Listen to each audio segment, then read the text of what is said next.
आप सबको नमस्कार। जो चैनल से पहली बारी जुड़ रहे हैं, चैनल को शेयर कर लीजिए, सब्सक्राइब कर लीजिए, लाइक कर लीजिए। लोकल में एक कहावत होती है, ऐसा कोई सगा नहीं जिसको ठगा नहीं। ये उसके लिए यूज की जाती है जब आप किसी को बहुत अपने करीब बोलें, किसी से बहुत हमदर्दी दिखाएं, पर अंत में आप उसी को ठग रहे हो, आपकी नीति ऐसी हो कि उसी का नुकसान हो रहा हो। अब दिल्ली वक्फ बोर्ड पे मैं आपको कुछ बताना चाहता हूं, जो बहुत ज्यादा दिल्ली सरकार और यादर अगर हम बात करें वक्फ बोर्ड के चेयरमैन अमानतुल्लाह खान, जो एक बड़ा चेहरा है आम आदमी पार्टी का दिल्ली का, ओखला कॉन्स्टिट्युएंसी से आते हैं, जो बहुत मुस्लिम डोमिनेटेड इलेक्टोरेट है, वहां से आते हैं, वक्फ बोर्ड के चेयरमैन है। वक्फ बोर्ड के पास बहुत ज्यादा पावर्स है। ये एक सेपरेट टॉपिक है, हम किसी दिन डिस्कस करेंगे कि जो वक्फ बोर्ड को पावर्स दी गई हैं, स्पेशली वो 1995 की अमेंडमेंट के बाद, वो इतनी ज्यादा है कि किसी और ये चैलेंज चल रहे हैं हाई कोर्ट में, दिल्ली ही केस चल रहा है, पर ये वक्फ बोर्ड की या वक्फ एक्ट की कॉन्स्टिट्यूशनल वैलिडिटी की बात नहीं है, पर आपको पता होनी चाहिए 120 अलग अलग केसेस चैलेंज कर रहे हैं वक्फ एक्ट के प्रोविजंस को। ये केंद्र सरकार ने दिल्ली हाई कोर्ट को बताया। क्यों? क्योंकि एक पीआईएल सुन रहे हैं वो, जिसमें कॉन्स्टिट्यूशनल वैलिडिटी चैलेंज की गई है कि बाकी धर्मों को ऐसा कुछ नहीं दिया गया है जो इसके अंदर कर दिया है। यूपी के अंदर तो योगी सरकार ने एक इंक्वायरी भी शुरू की थी, एक इन्वेस्टिगेशन भी शुरू करी है कि जमीन कैसे नाम पे हो रही है, और जमीन क्या नाम पे, डॉक्यूमेंट, टाइटल सब लीगल प्रोसेस से हो रही है या ऐसे ही हो रही है, क्योंकि बहुत सारी पावर्स हैं और बहुत सारी सरकारें ऐसे ही बढ़ा देती हैं। वक्फ भारत का third biggest I think land owner है, रेलवेज और आर्मी के बाद। इतनी ज्यादा संपत्ति, तो करप्शन अब जो मैं बात करने जा रहा हूं, उसके अंदर आप समझ सकते हैं संभावनाएं क्या है। कॉन्स्टिट्यूशनल वैलिडिटी छोड़ दीजिए, वो कोर्ट में डिसाइड होगी। कांग्रेस सरकार ने ये कानून बनाया, लागू किया, वो एक मिनट के लिए छोड़ दीजिए, मैं 95 अमेंडमेंट की बात कर रहा हूँ।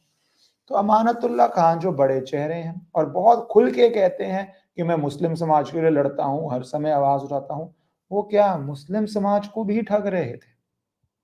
ये अब सेकंड लेवल जो बात है बताता हूं आपको। उनके ऊपर आरोप लगे, और अब से नहीं, आपको पता है वो हिस्ट्री शीटर है। हिस्ट्री शीटर तो आपने बॉलीवुड में बहुत सुना होगा, बट लीगली बता देता हूं, जो व्यक्ति के ऊपर बार बार केसेस दर्ज होते हैं, इनके ऊपर बताए जा रहे 18 केसेस हैं, और उनको लगता है कि ये एरिया में डिस्टर्बिंग एलिमेंट्स हैं, बैड करेक्टर्स हैं, एरिया के अंदर policing, law and order, public piece, tranquillity के लिए खराब हो सकते हैं, उनको हिस्ट्री शीटर कह दिया जाता है। एक लिस्ट होती है बकायदा, उसके अंदर डाला जाता है, तो इनको हिस्ट्री शीटर माना जाता है दिल्ली के अंदर।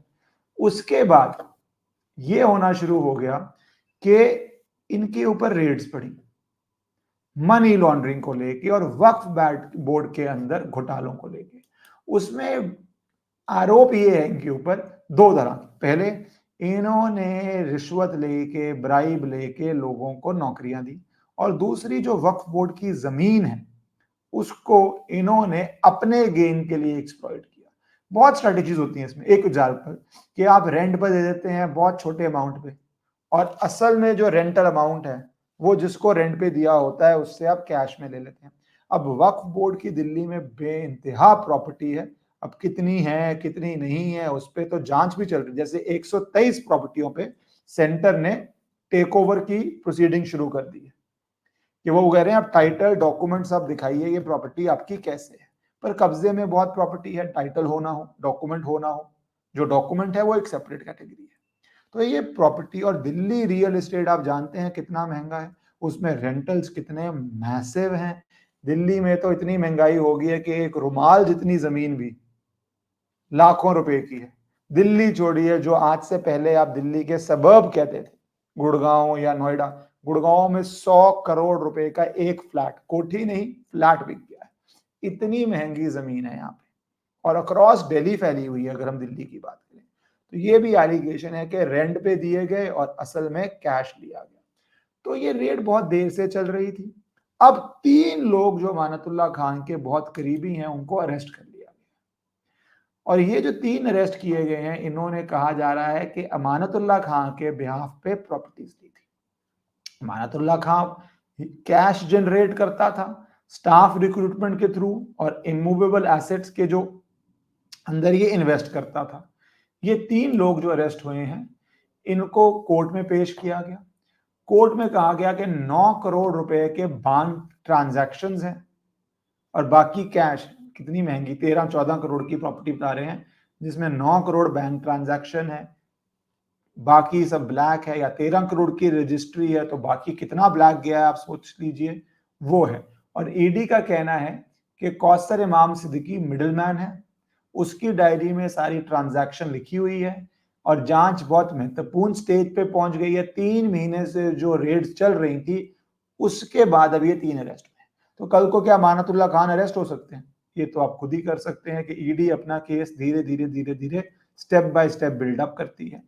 पर जो ये पूरा केस है, देखिए इसमें अगर तो वक्फ की प्रॉपर्टी है और आपने उसको नकली दाम पे या गिरे हुए दाम पे रेंट पे दिया, तो आपने मुस्लिम समाज का ही नुकसान किया। जैसे मैंने कहा, कोई सगा नहीं जिसको ठगा नहीं, या आपने नौकरियां दी अपने पैसे लेके, तो जो डिजर्विंग थे उनको नहीं दी, फिर भी वही है, अपनों को ही ठगना। और साथ ही साथ 123 प्रॉपर्टी पे जो कार्रवाई हो गई है, सेंटर कर रही है, ये केस चल रहा है। मैंने आपको पहले बताया था कि ये पूछा जा रहा है कि आपके पास कौन से डॉक्यूमेंट्स हैं। सर्वे होगा, उस सर्वे को कोर्ट में चैलेंज करने की कोशिश की गई थी, क्योंकि उनके रिकॉर्ड्स में, और ये कहा जा रहा है कि ये दिल्ली सरकार की प्रॉपर्टी है, केंद्र सरकार की प्रॉपर्टी है, रादर लैंड ओनिंग दिल्ली में केंद्र सरकार के पास है, उसकी प्रॉपर्टी है। तो 3 अलग अलग टॉपिक्स। पर आज का जो टॉपिक है कॉन्स्टिट्यूशन वैलिडिटी, किसी और दिन करूंगा। ये जो करप्शन एंगल निकला है, ये करप्शन एंगल भी केंद्र सरकार को जो अपनी प्रॉपर्टीज इंस्पेक्ट कर रहे हैं, शायद उसका दायरा बढ़ाना पड़ेगा, देखना पड़ेगा कि असल में क्या हो रहा है। और जहां तक अमानतुल्लाह खान की बात है, हिस्ट्री शीटर पहले से ही है, 3 एसोसिएट अरेस्ट हो गए हैं और बहुत ज्यादा किसी को हैरानगी नहीं होगी अगर आप केस को देखें कि जब इनका पैसे का निवेश हो रहा है, चेयरमैन ये है, अथॉरिटी इनकी है, रेंट ये कर पाते हैं, नौकरी ये दे पाते हैं जिसमें ब्राइब ली जा रही है, तो फिर जिम्मेवार भी ये हैं। और जिम्मेवार के साथ ईडी क्या करती है, ये मनीष सिसोदिया और संजय सिंह बहुत अच्छी तरह बता पाएंगे। भारत माता की जय।